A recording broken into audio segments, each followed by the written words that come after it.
甲萬能俠呢，就係男孩子嘅洋娃娃。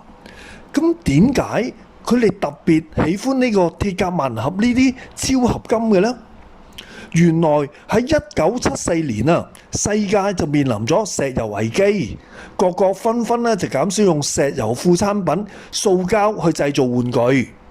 而日本咧有一間小型嘅玩具廠啊，叫做 Puppy， 就諗起咧就能夠用呢個原合金啊去製作咧金屬嘅玩具。啱啱當時就流行永井豪嘅鐵甲萬能俠漫畫，於是就大家合作就鑄成呢個超合金呢啲嘅玩具啊。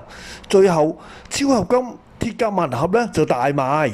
此後50年呢，就不斷推陳出新啦，所以就有呢個50年嘅超合金展覽啦。你睇下，好仔細噶。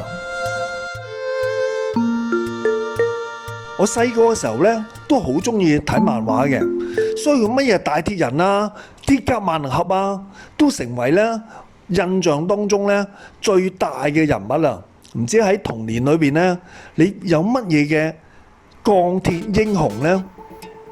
今日大家都長大啦，唔知喺中年人嘅心目當中，乜嘢先至係你嘅真正嘅鋼鐵英雄呢？